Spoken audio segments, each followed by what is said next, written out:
Hello, everybody, and welcome to Non Sequitur News for February 17th, 2025. It's Season 4, Episode 48. Yeah? Or 47? I don't know. Hold on. We're doing it live. It's 48, so I'm right. Okay. At any rate, I am Mayor Watt, and we don't edit, so that whole thing is going to be there at the beginning. And I run ohmtown.com, and I use it to manage my information overload, so you can too. Now it's available to everybody. This is the 4th year that I've made it public. Go over and check it all out. And along with the sentient AI, whose visualizer is right there, and you just heard them, we talk about 10 articles. Those 10 articles today are microchip tracking service goes dark-ish, Kurt Vonnegut's lost board game, costumes from Stranger Things, a VR treadmill Omni 1, cow herd at wedding party, oldest modern bird, recalls could damage brand, Cleanfall physics roguelike, it's actually a roguelite, and New Zealand needs tourists. I don't know, though. And finally, salty New Jersey tap water. It's what New Jerseyans want. Everything is powered by ohmtown.com, so go over there and become a citizen. It's real easy. And follow us on Twitch and over on YouTube. Download the podcast. There's a Patreon and a Discord. We're pretty much everywhere. And if you want the show notes, you can hit bang or exclamation point NSN, and that'll be in the VOD now, but not over on YouTube because it's in the show notes already, so see ya. But don't go away. Hi, hello everybody, and hello sentient AI from the future. Hello, Mayor Watt, and hello, hometown citizens. So we got the 10 articles all set up, so why don't we just get into it? The very first one actually kind of spooked me because I know about these microchips, and there's good and bad. And the bad has always been, apparently they have the potential to cause cancer in your pets. But if you talk to veterinarians, they will tell you that the good outweighs the bad and that it's rare. But that's based on the population numbers of pets. So a lot of pets actually get these. I know from experience that one of ours was lost to this same thing. And so when I saw this, I said, it'll give us a chance to talk about that, and it'll give us a chance to talk about what might be going on with this. Well, the article is over in Non Sequitur News, which is the name of this show, but it's also a channel over at ohmtown.com. Animal lovers alarmed as company goes dark after putting microchips in tens of thousands of pets. So it's a standard practice in the veterinary field to microchip pets. So standard, in fact, that some 3.5 million household animals in the U.S. have this little rice-sized chip. It's an RFID chip in a little cylinder. And it's supposed to be, what do they call that? Like passive or something? Well, it's neutral inside the body, so it's not going to react. But the body does react with any foreign object to some degree, and sometimes it turns out negative, but it's a long-term thing, and you don't really know about it until you go to pet your pet, and they have a mass there. Anyway, these little rice-sized chips are RFID chips, and you scan them. It tells the person that finds them, shelters in particular, go and pick up your pet. Right, and they are responsible for, not this company, but microchips in general, for lots of pets getting reunited with owners. Correct. Yeah. So helping rescue groups reunite owners with their furry friends in the event of a pet getting loose. So it's also standard that microchipping is run as a for-profit business, and as one microchip company in Texas is showing, businesses don't always pan out. Well, the article has a deck statement error, pet not found. It's by Joe Wilkins in a futurism.com article. And they've got a Getty image of what looks like maybe a greyhound. Maybe a greyhound, yeah. I don't know. So this week, the Washington Post reported that Save This Life, a chipping and records company responsible for safeguarding pets through the U.S., had been listed as inactive in the Texas Comptroller tax records. Though the company's website remains online, no one is apparently answering emails, phone calls, or inquiries into the pet's chips. The website is active. I saw this and I went over to it. So that's leaving pet owners, shelters, and veterinarians concerned, as the company likely holds records related to tens of thousands, if not hundreds of thousands, of microchips. President of nonprofit chipping service AKC Reunite, Tom Sharp, told WAPO, Washington Post. So the pet microchipping process is a little convoluted. In most cases, the microchips themselves don't have any of the pet owner's data, as is sometimes assumed. It's actually a code that links to somebody and blah, blah, blah. But in Right, essence... but then somebody can check it somewhere. Right. But it contains the information that leads somebody to someone. Okay. The problem here is that now that business might be going under, but somebody has to buy that, or they have to give it up. Exactly. I mean, turn this database or something over to the city or something, make it accessible in some way. This is absolutely ridiculous because people aren't going to get their pets double microchipped, or, Right. this is really bad. And, we've talked about other digital things going away. This is a whole nother level. Yeah. So, for example, what happens if a development company shuts down servers running a video game, as the AI just mentioned? Anyone who paid money for that game will no longer be able to access it, and the experience will be lost to time, while the company that sold the copy is under no obligation to return its revenue. That's a relatively harmless case unless you work in media preservation, but as more and more of our data finds its way out of our hands and into the hands of big companies, it's raising questions about the obligations they have to ensure transparency and access. Well, hate to break it to you, more and more companies are actually licensing information, and it can be modified and vaporized at any given moment because all you are doing is getting a license to consume it for the given period of time that they afford it. This is actually happening right now with Amazon, in that the Kindle books are no longer going to be allowed to be downloaded to anything other than Kindle devices, and you can't download it and store it on a PC, according to various reports that I have read now. So if you have a Kindle library, for which I know somebody that has over 850 books in their Kindle library. Right. I mean, that's pretty significant if that goes away. Yeah. So what happens in this chip? Well, you have to remove it or you leave it and get another one. But people aren't going to double chip, not necessarily, or they're going to worry that maybe that next company is going to go under. I think that this has to have a continuity. This has to be a legislative continuity of operations type of system in place, so that a company that has relevant, personally identifiable information cannot go off into the wind. Absolutely. I mean, this is just really unacceptable. The other thing is, if you have any control over microchipping of your pet and decide to do it, consider going for a nonprofit, although that could still be shuttered as well, but it has a different motive than a for-profit like this one that was mentioned in here. Yeah. And unfortunately, when you have, if every state decides on a method and mode, then it gets balkanized. And they aren't necessarily compatible because everybody thinks that they know how to do it better than everybody else. Right. And you don't want that because pets don't stay in boundaries. They wander wherever there or somebody picks them up and takes them across a state line. Yep. Man, this is alarming. So I don't know yet. They haven't really done an update to this. It says, and in many cases of microchips for our furry friends, it seems that profit, not love of pets, may be the deciding factor. So now I actually submitted this as a potential short. Oh, interesting. Okay. It just seemed like it was an interesting discussion piece. I think it's bigger than that then. So I'm glad that it got pulled into the regular show. But I can do a short as well.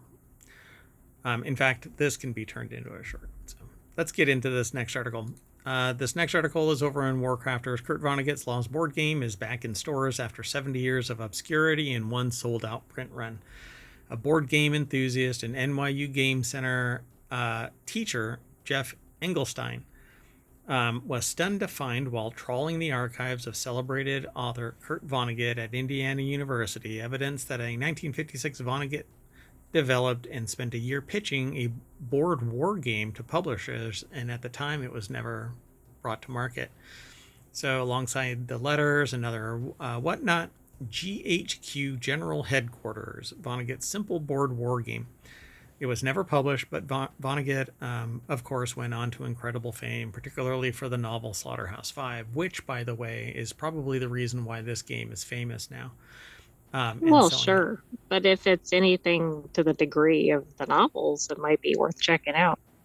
So the article is by Jonathan Bolding over at PCGamer.com, and you can go and check out the minutia of this article. But they basically, not Jonathan Bolding or PC Gamer, but Jeff Engelstein, because they are a game aficionado, they actually rounded out this game to make it playable, to make it marketable, and brought it to market. GHQ is a fast-playing strategy game using an 8x8 checkerboard grid where you place and maneuver your units of infantry, armored vehicles, artillery, and your potent airborne unit in order to capture the enemy's headquarters unit. It's a simple yet interesting combination of rules that require you to utilize real-world combined arm tactics in order to win. No single unit can really succeed in taking an enemy piece on its own. Players over at industry faithful Bellwether Board Game Geek have so far rated GHQ as pretty dang good at a 7.9, with many posts citing the quality of the components. As a board gamer and amateur game historian themselves, it's a very interesting game just because it's a war game. Before there were standards of what a war game should look like, this is the same era as seminal strategy genre definers like Risk, Diplomacy, and Tactics, after all. So this is it's interesting. This is all that it looks like. That's all it is right there. Yeah, it does look very simple, but that doesn't mean it is. Yeah, it's just an 8x8 grid with a bunch of different playing pieces on it. It actually looks like it has, 2, 4, 6, 8, 9 on each side. It's similar to chess. Or checkers or something. Checkers. Yeah, I'm not sure what each piece has in terms of what it can do, but you can actually get this game at Barnes & Noble. It actually looks a little bit like Battleship to me. Yeah, without the hidden element of it. Right. Yeah, there's no vertical, just in case you're listening to this via the podcast. And I know you are, because you're all downloading it, right? Right? All right. Right. Go download it. Let's keep going. This next article is over on the Mobile channel. You could own costumes from Stranger Things to benefit LA wildfire relief. Want to own some Stranger Things or Wicked memorabilia and donate to a good cause? You're in luck. Justin Carter over at Gizmodo.com put the article together.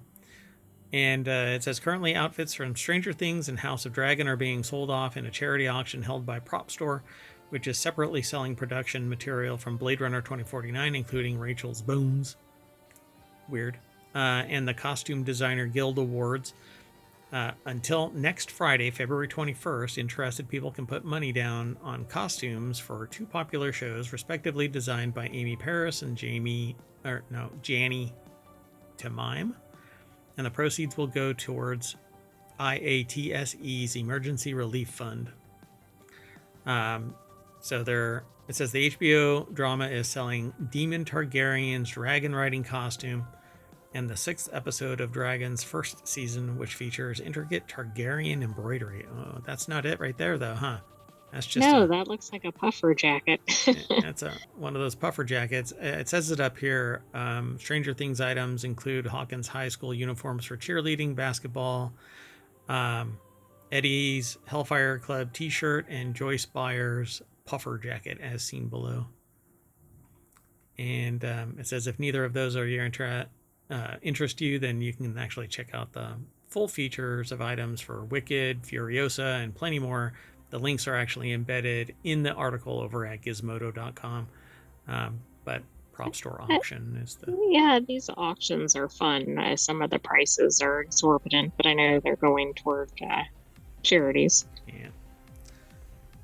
And maybe that's the purpose, right? For the people that are bidding on it, but I guess it doesn't matter as long as everybody is bidding up higher, because it's helping out a good cause. Yeah, absolutely. Well, hopefully people hear this and go over and raise the auction prices. Let's keep going. This next article is over in RealityHacker. I'm not sure. I don't know why that got embedded, but anyway. So VR Treadmill Omni 1 adds new games to lineup, including Arizona Sunshine series and Into the Radius. Virtuix, the company known for its line of VR treadmills, announced that it's adding 9 more VR games to its lineup of titles supported by the Omni 1 all-in-one system. The company says Omni 1 now supports over 55 titles with its most recent additions, including Arizona Sunshine Remake, Arizona Sunshine 2, and Into the Radius. I have played all of those. It's a lot of fun. I haven't played it on an Omni, though. I'm waiting on more Arizona Sunshine. Yeah, there's more and more Arizona Sunshine. So other newly added titles include Ascent Quest, Everslot Invasion, Motion Soccer, Thief Simulator VR, Totally Basketball, Venture Gauntlet VR, letting you physically walk, run, crouch, kneel, jump, strafe, and backpedal in games that would otherwise map movement to a thumbstick. There is an embedded video in the article. You can actually probably go to YouTube, and yeah, it's on YouTube. But I'd be worried about playing soccer on there because it seems like you'd lift your leg to kick the ball and go flying, but maybe not. Yeah, I don't know how that actually works. You can stand, I guess, in the bottom of the bowl. You're basically walking on a frisbee that's turned upside down. And you run inside this thing with slippery shoes, and sensors that are on those sliders actually move you throughout the game. And then around the perimeter is a ring that follows you because you're literally velcroed into this armature. Right, yeah, it looks like you're kind of wearing a harness. Yeah, it's a vest that kind of just ties you in. So if you get really tired, I guess you could just hang there. Yeah, which kind of defeats the purpose, right? Part of it's immersive, but also exercise. It's a gliding simulator, but... Well, Scott Hayden over at roadtovr.com put the article together, and what I've done is basically go through the whole thing, but the treadmill is priced at $3,500. The Austin, Texas-based creators of the prosumer-targeted VR system say it's now shipping has shipped over 1,000 units, and you can learn more about it by following the hands-on that they've got embedded in this article. Launched in September of 2024, Omni 1 not only includes a VR treadmill, but also a customized Pico 4 Enterprise VR headset and access to a library of supported content via its Omni 1 store. So I use the Pico 4, but not Enterprise. It has a little more of everything. So that alone, if you buy this, you're basically paying about $2,500 for the enterprise level headset. No, you're paying $2,500 for the treadmill, and then about $1,000 for the Pico. Oh, okay, right. I mean, this is still cool. This is going to increase adoption of this, and also maybe as more competitors get on the market, maybe the pricing will go down. I like the idea of this. I've actually been considering this since I started streaming to do this in the moments when I'm not doing news, and basically highlight the idea of this treadmill. But you're kind of you're jammed in there, you're oops. Oh, it moved right. Right, you have a very specific space in which to move. Yeah, and while it'll fit behind me, I don't know if I want it there all the time. Anyway, pretty neat piece of kit. I would do it if the situation changes. You know, if people say, you know what, I really want to watch somebody playing VR games and see the treadmill itself, see me running in the corner. Anyway, you want to keep That would going? be fun. Yeah, Sure. maybe. Yeah. All right. I don't know. I get bored with stuff. The only thing that hasn't gotten me bored is streaming news and talking about it with people. You don't want to be on there and drifting off. That might be dangerous. Mayor Watt. Mayor Huh? Watt. What? Huh? Oh, we're streaming. Oh. Hi, I'm Mayor Watt, and I run Oh, wait. Yes, we already did that. Oh, we're past it. Okay. So this next article, that's it. That's where we are. Non Sequitur News. We get to watch how a cow herd makes its move into a wedding party. One couple enjoying an outdoor wedding in Scotland ended up with a much bigger circle than they had intended. ABC News' Danny New has the details. The article is over at abcnews.go.com. And I don't know who put it together. I don't know. Brittany Nyhouse Photography, I guess, took a picture of this, but I'm going to hit play. It's muted. Well, that doesn't look like a place where cows can get to because they're showing a balcony. Yeah, it's indoor. Oh, okay. And then they, I guess, for another portion of their wedding, they were out. Maybe the reception, yeah. They were outside. I'm not going to. Oh, they're actually doing the wedding outside. Oh, okay. The ceremony. Got it. Yeah, they were doing the ceremony, and I guess while they were doing the ceremony, all of the cows came from the field over to that house because they were doing it in the backyard. There was a fence, so the cows couldn't get there. Oh, I see now. Like the whole background of the photo is cows. Is cows, yeah. And while they're doing see, there weren't any cows, but then You when should they started, put the sound on to see if they're all mooing.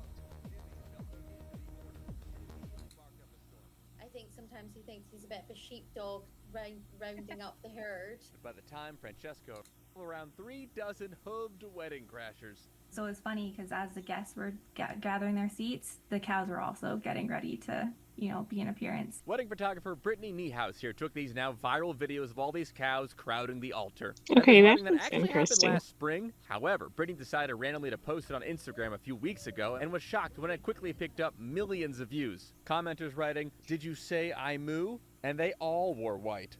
We wanted to choose something that actually. All right. I was hoping we'd get some sounds from the cows, but it is pretty spectacular. Like they're not just there; they're intentionally going over to the wedding site. Yeah, it's interesting.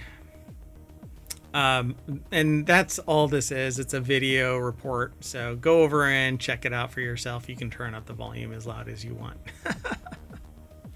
All right. Our next article is over in Technology Today. A 69 million year evolutionary mystery. Scientists discover oldest modern bird. New clues explore the age old question: does a duck always look like a duck and quack like a quack? A duck. Anyway, 66 million years ago, at the end of the Cretaceous period, an asteroid impact near the Yucatan Peninsula in Mexico triggered the extinction of all known non-avian dinosaurs. That's an assumption based on some evidence.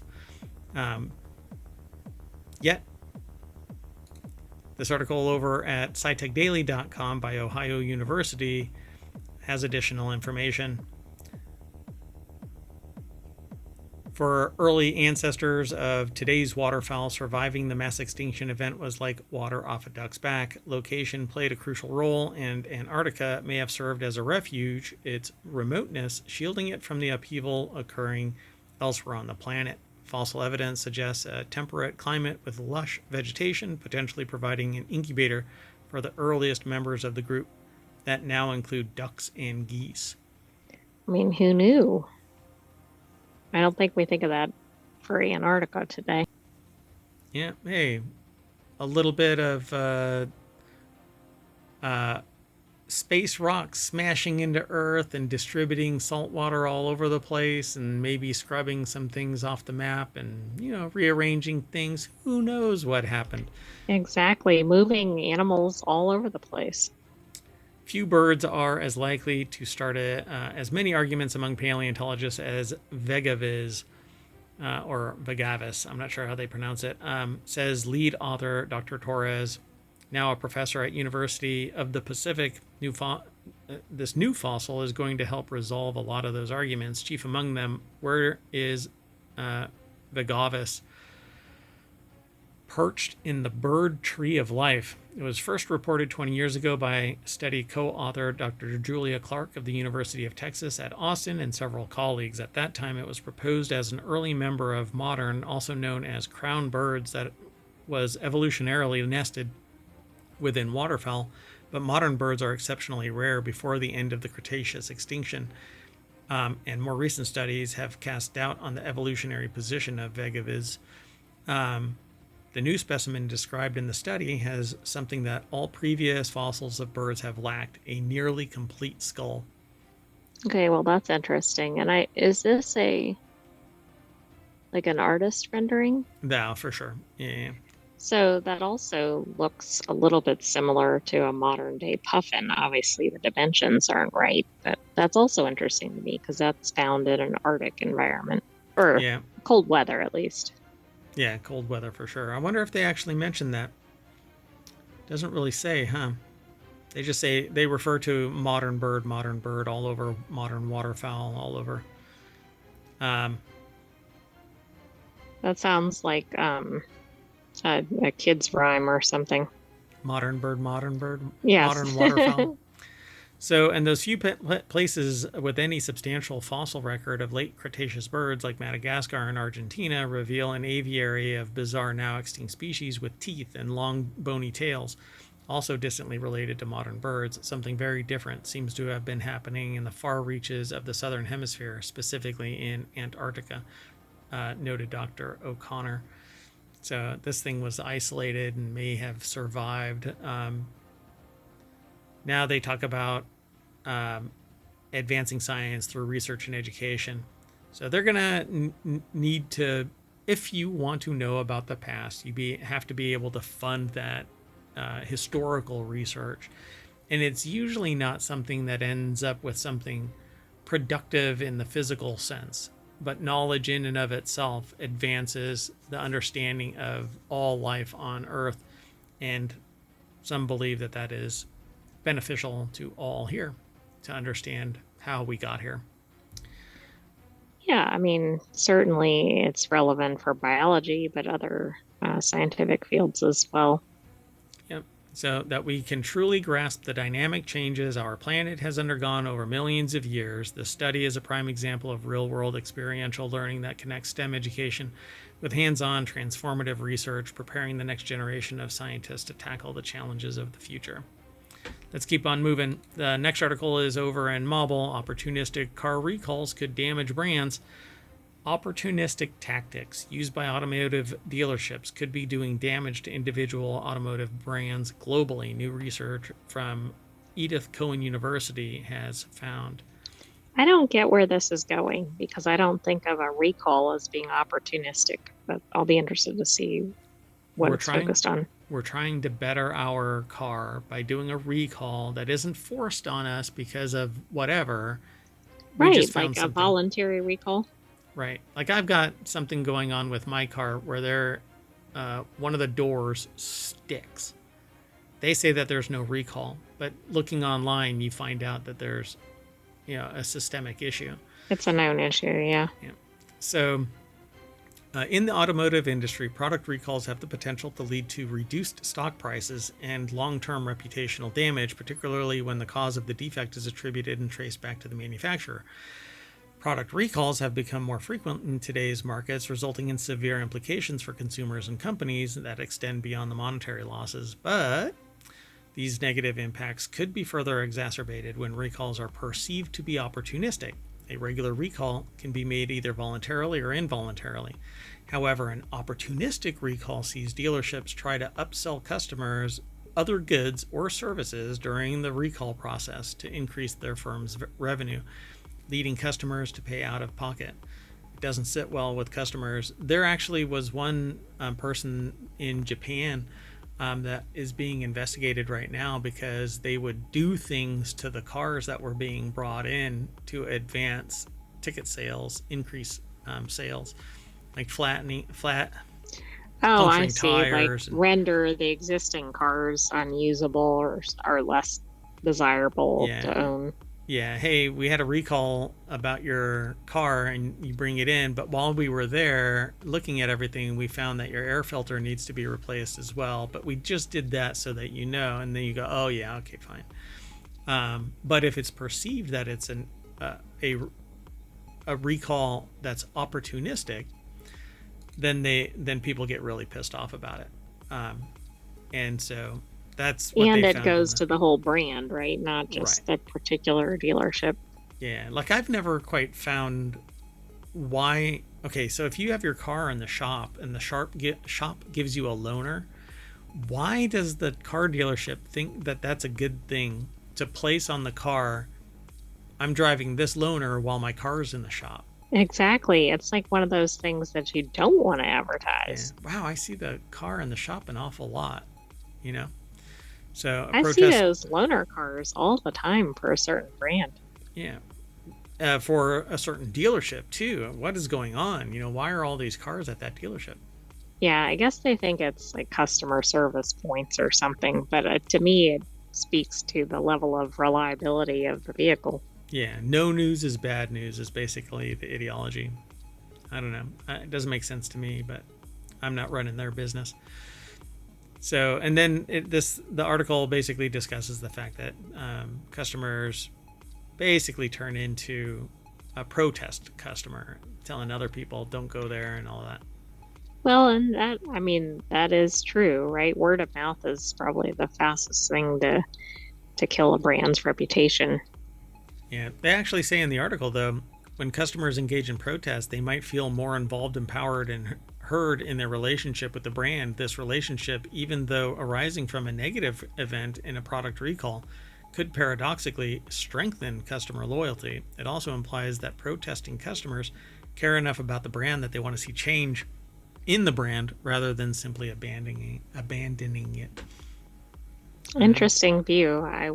I wouldn't characterize it that way, but Yeah, I mean, if I have to bring my car in for a factory recall, it makes me wonder about the quality of the car, no matter how much the protest is.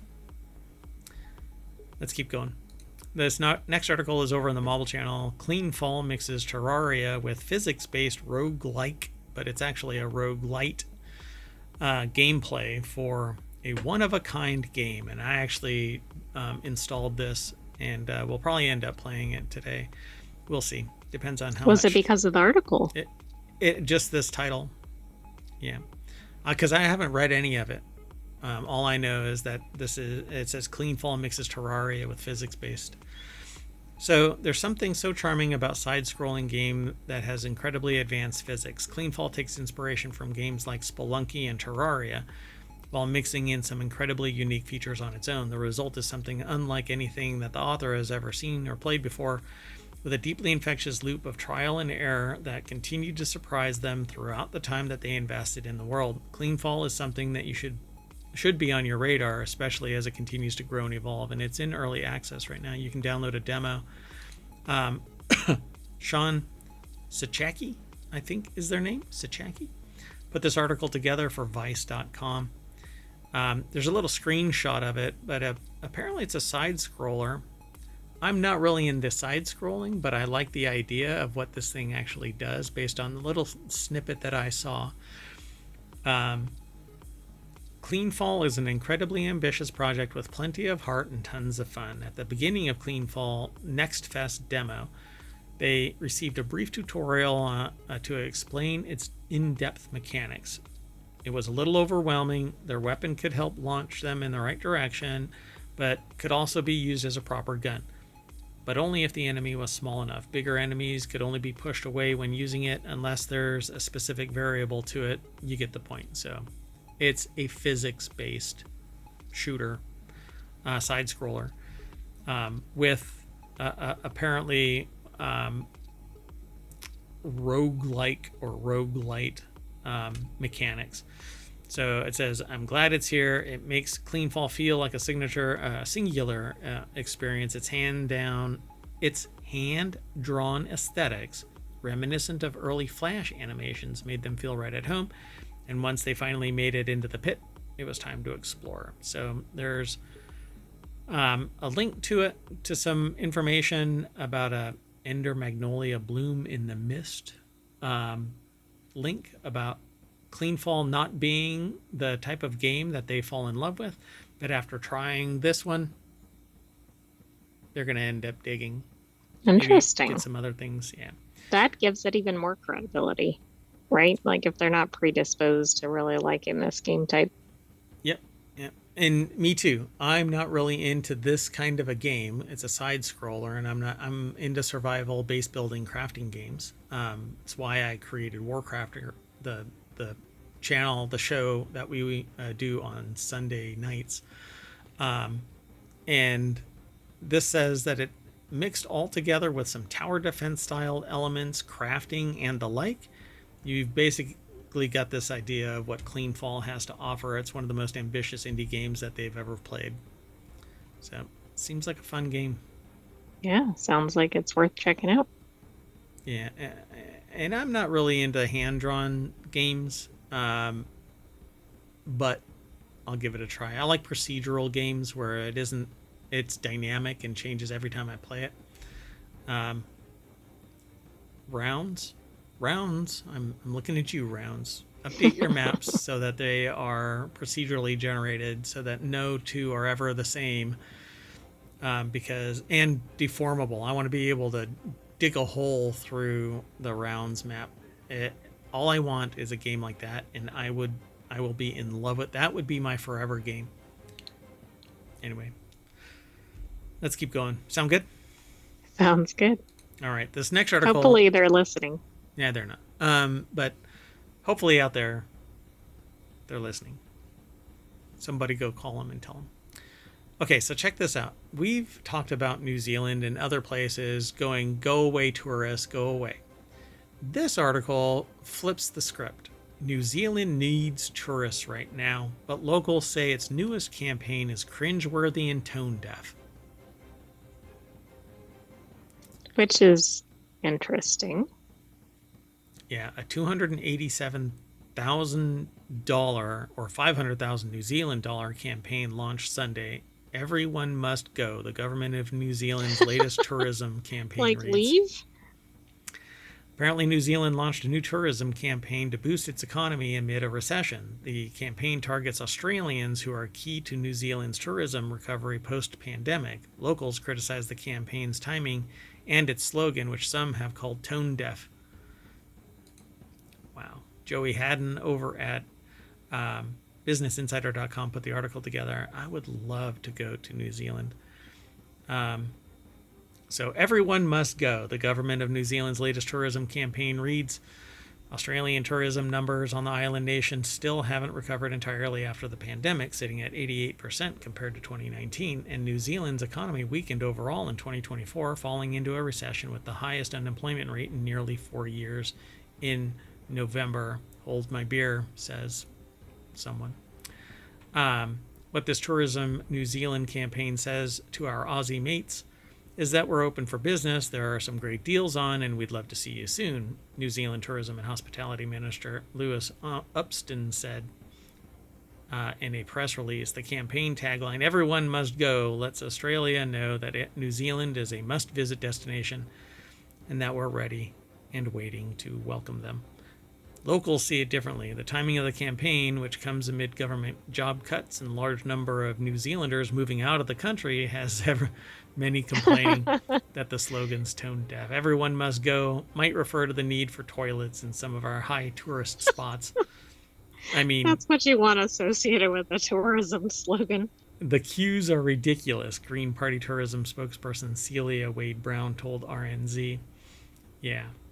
So this isn't New Zealand's first effort this year to attract more tourists. On January 27th, the government eased visa restrictions to allow digital nomads to work remotely in the country.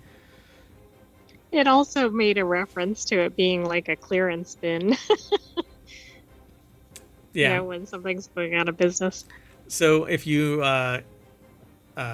take a cruise over to New Zealand and you see little white tables ringing the entire country, Oh, yes, beware. it's closing down in 5 years. And we certainly don't wish that on New Zealand, but that's No. pretty funny. Like, that's a lot of money for that type of slogan that you have to wonder, did anybody vet it?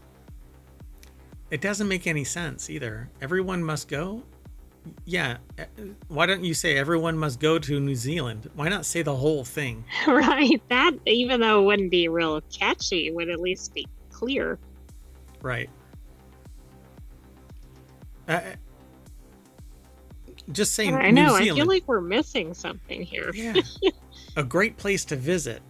You know, something like that. Right, not a great place to leave or whatever, which is what this sounds like. Right. You don't have... Oh, wait. How can we spin this to make it a little bit more catchy?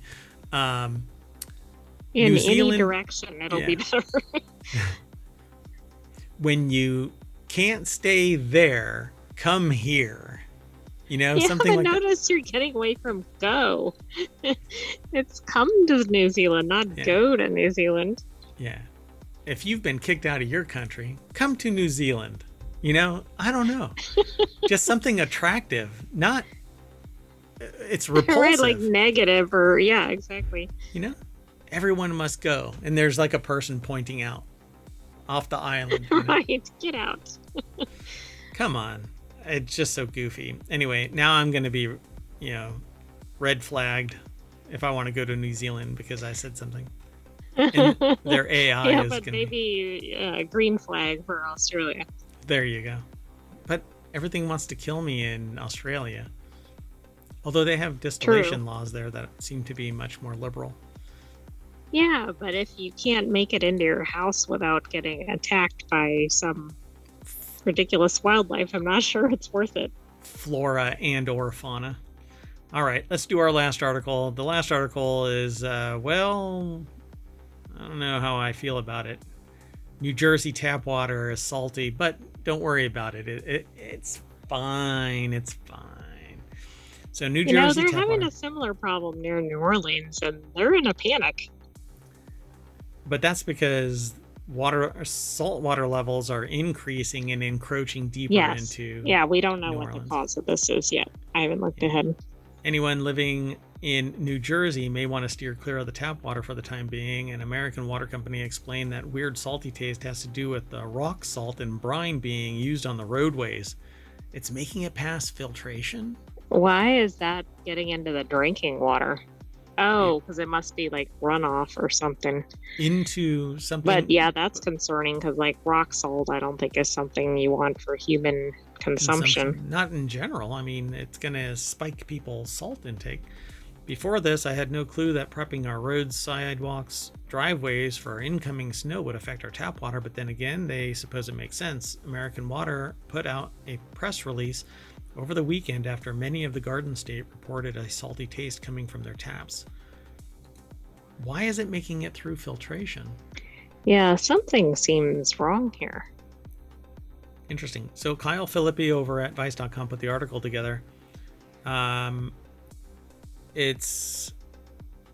What is the source? So yeah, amwater.com put the article or put the press release out, and Vice.com is reporting it due to the use of salt and there's a typo, brine for public safety during the extreme winter weather and ongoing drought conditions. New Jersey residents may have noticed a salty taste, but don't worry, it's fine. The explanation went on that heavy use of rock salt and ice melt can wash into nearby waterways, potentially containing water that eventually pours from the taps. As a result, higher concentrations of sodium and chloride end up leading to saltier finish. So I guess it's because it's not something, they're not using reverse osmosis to strip all minerals out.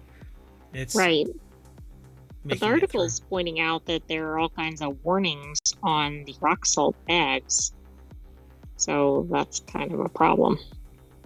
Yeah, but they're talking about ingesting actual rock salt. Right. I got it. I mean, salt is salt as long as it's sodium chloride. If it is some other derivation of it, that's something else. But this is just regular rock salt, then it's fine. If it's a chemical that isn't sodium chloride, that is a bigger problem. That's a much different issue. So, a slight caveat in their statement is that when it goes on to speak how it's safe to drink and does not pose health concerns for most individuals. But if you're immunocompromised or sensitive to salt intake, then obviously you're going to have an issue. But if you really are that sensitive to it, you really should be using reverse osmosis. Right. Yeah, I mean, it's unfortunate, but that would be a more cautious approach. And I agree, spring can't get here fast enough. But I have a feeling that we're going to get the flip side of things. It's going to be a blistering hot and dangerous upheaval in our environment as climate change continues to upset the turnip truck. And, you know, one day it's 65 degrees, the next day it's 14. Try to keep up. The next day it's snowing 10 inches. The next day it's 65 degrees again. I don't think that that's normal, but apparently I'm wrong. I don't know. Anyway, anything else you want to add to this? No, but I would suggest that if you're in New Jersey and your water tastes salty, that you consider using some filtration. Yeah, use your own filtration, get a reverse osmosis device. It uses twice as much water, but you are nearly guaranteed to remove all of that salt. Eventually, it'll build up to the point where you have to get new filters, but that's far and wide, depending on how often you use it. So I use reverse osmosis for beer brewing. So I think that it's healthier. I can control the mineral content. I can more accurately measure the particles that are in it, and this won't happen to me. So anyway, we're gonna jump into this pipe and turn on the pressure, and that'll sploosh us back to the front page of ohmtown.com, where all of our news is aggregated at the front into 6 main categories and 50 channels therein, 7 of which get turned into podcasts and shows over on YouTube. They're here on Twitch for about 60 days, and then they get deleted. So I pay for that. I don't know why I pay for that if it's going to get deleted after 60 days. Anyway, that's it. I'm saying bye, and I'll take the AI with me. You want to say bye? Bye-bye, hometown citizens. Thanks for joining us for Non Sequitur News. Be back tomorrow for another episode. Okay, you doing okay there? I'm doing all right. Yeah. I'll see y'all later. Bye-bye.